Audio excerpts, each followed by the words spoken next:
भगवान से ये प्रार्थना करता हूं कि उनके आशीर्वाद का हाथ, उनके स्नेह का हाथ, उनके प्यार का हाथ हमेशा आपके और आपके परिवार के ऊपर बना रहे। साथियों, ये कॉन्क्लेव, ये कॉन्फ्रेंस हमने यहाँ क्यों की? ये तो हम हिंदुस्तान के अंदर भी कर सकते हैं। ये कॉन्फ्रेंस हमने इसलिए की, बहुत चिंतन हुआ, बहुत मंथन हुआ, बहुत चर्चाएं हुई कि हिंदुस्तान में जगह जगह हम फंक्शन करते हैं, लेकिन क्या पर्यावरण की रक्षा सिर्फ हिंदुस्तान को करनी है या ये पूरे विश्व का खतरा है?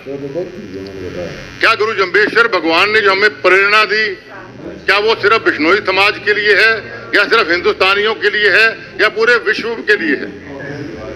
मैं हर अपने भाषण में कहता हूं कि गुरु जम्बेश्वर भगवान ने 29 नियम मानवता की कल्याण के लिए बनाए थे।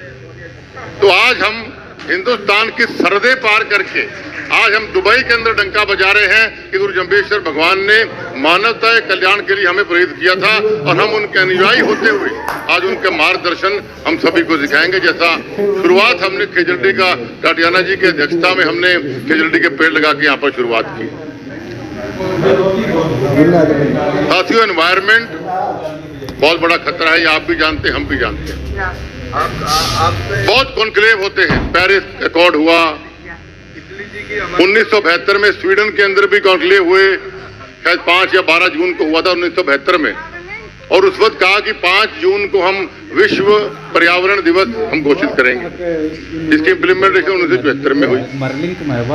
उसके बाद लगभग मैं गूगल कर रहा था, चंबन के करीब पर्यावरण रक्षा के लिए कॉन्फ्रेंसेस पूरी दुनिया में हो चुकी, लेकिन क्या सिर्फ कॉन्फ्रेंस करना ही सब कुछ?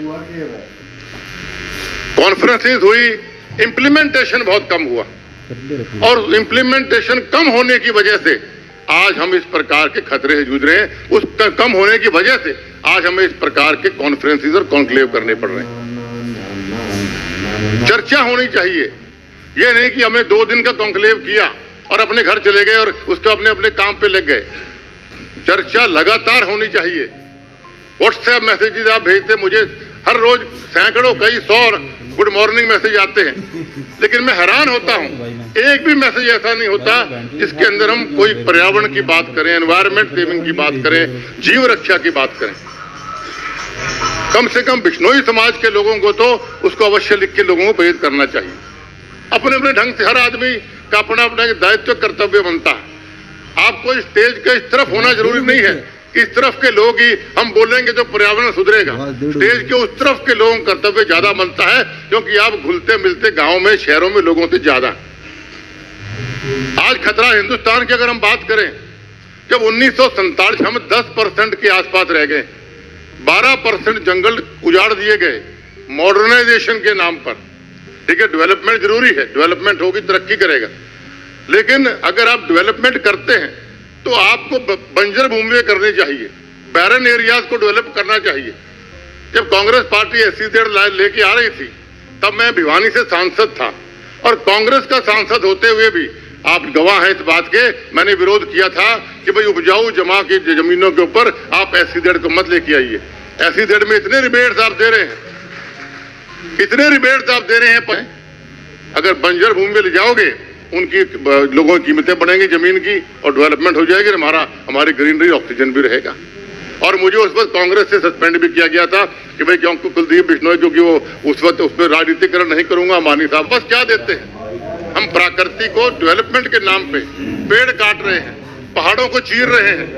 ये प्रकृति का नुकसान के जिम्मेवार कौन? हम लोग। हमारे पूर्वजों ने इतना बढ़िया हमें वातावरण दिया, क्या हम ऐसा खराब वातावरण हमारे आने वाले बच्चों के लिए छोड़ के जाना चाहते हैं? आज आप जानते हैं 22 मिलियन लोग गंदी हवा की वजह से हर साल मरते हैं पूरी दुनिया में। डायरिया की वजह से 310 मिलियन बच्चे हर साल मरते हैं। कोरोना आई, कितनी बीमारियां आई। आज विश्व कैंसर दिवस है। ये कैंसर कहां से आया है? ये प्रदूषण से आया, पानी के प्रदूषण से, खाने के प्रदूषण से और प्रदूषण से। और ये कैंसर लाने वाला कौन? आप और हम लोग। तो ये आज ये कॉन्क्लेव है, इस कॉन्क्लेव को सिर्फ चर्चा नहीं, इसको सिर्फ भाषणों में नहीं रखना है, इस कॉन्क्लेव को हमें आगे लेके जाना है। आगे लोगों तक पहुंचाना है कि भाई हमें अगर दुनिया को बचाना है, अगर आने वाली नस्लों को जो हमारा धर्म बनता है, तो भाई एनवायरमेंट को सुधारना शुरू। और जो एनवायरमेंट होता है वो सिर्फ हवा नहीं कि मैंने पेड़ लगा दिए खत्म हो गए। एनवायरमेंट भी कई प्रकार के। एनवायरमेंट पानी का होता है, जैसे मैंने कहा पानी हम प्रदूषित कर रहे हैं, इसकी वजह से बीमारियां फैल रही हैं। जहां मन किया प्लास्टिक आया, पानी फेंक क्या राहत हो रही है नदी के अंदर। पानी, हम पानी कितना वेस्ट करते हैं, पर जब आप जानते हैं दुनिया में जो पानी उपलब्ध है उस पानी में सिर्फ 1% से भी कम पानी आज ह्यूमंस के लिए है, जो सही है। 1% से भी कम, और हमें कितना वेस्ट करते हैं। क्या हमारा दायित्व नहीं बनता कि हम उसको ठीक रखें? हम शेव करते हैं, नल का जलता रहता है, पानी वेस्ट होता रहता है, हमारी शेव जलती रहती है। अब देखते नहीं पानी कितना वेस्ट कर रहे हैं हम लोग। अब तो अगर वॉशिंग मशीन आ गई, वरना किस प्रकार से पानी की वेस्टेज, पानी को बचाने का हमारा कर्तव्य लोगों को हमें करना चाहिए। दूसरा पोल्यूशन मैंने कहा खाने का है। खाना जब उगता था 1960 के अंदर, आप जानते हैं 1 हेक्टेयर के अंदर हम सिर्फ 2 किलोग्राम खाद और यूरिया डालते थे। आज क्या हालात है रणधीर जी बताएंगे। आज 86 किलो खाद और यूरिया हम 1 हेक्टेयर में डालते हैं। कहाँ 2 किलो 1960 में, और कहाँ 86 किलो आज 2023 के। तो कैंसर कहां से? कैंसर यही से तुम्हारी आपकी वाणी का होना चाहिए। आपकी वाणी अच्छी है तो वातावरण अच्छा रहेगा। किसी आदमी की वाणी खराब है तो वातावरण उतना ही खराब। आप जानते, किसी को गाली निकाल के देख लो, अभी झगड़ा हो जाएगा सारा बीच में। तीसरा वातावरण होता है घर का वातावरण। एनवायरमेंट की बात हम कर रहे हैं, वातावरण की बात कर रहे हैं। हमारा वातावरण घर में कैसा है? घर में हमारे बच्चे, हमारे जो आने वाली पीढ़ियां हैं जो देश को चलाएंगी, वो उनको हम घर के अंदर कैसा वातावरण दे रहे हैं, वो कर्तव्य। और उनकी भविष्य कैसा बनेगा, वातावरण देख के कर्तव्य आपका बनता है। घर में खुशी का माहौल है, बढ़िया माहौल है, माँ बाप में बड़ा प्यार है, झगड़ा नहीं है, वो बच्चे निसंदेह बहुत आगे दूसरे बच्चों से पढ़ाई में हर चीज में निकलते हैं। लेकिन जिस घर का माहौल झगड़े का, कलेश का, और बच्चे उनके चिड़चिड़े होते हैं, वो कहीं नशे की तरफ दौड़ते हैं, कहीं और दौड़ते हैं। तो ये एनवायरमेंट जो हम कॉन्फ्रेंस कर रहे हैं, ये इन सभी एनवायरमेंट की कर रहे हैं। तो ये कॉन्फ्रेंस आपका 2 दिन चलेगा। इन 2 दिन में लिखिए, नोट बनाइए, मंथन कीजिए, और यहाँ से कॉन्फ्रेंस के बाद आप तो हम जल को बचाएंगे, या हम पेड़ लगाएंगे, या उस घर के, आपको पता किसी घर में झगड़ा चल रहा है उसका निवारण करेंगे, कुछ भी करेंगे, पर एनवायरमेंट को बचाएंगे। ये सोच आपकी होनी चाहिए।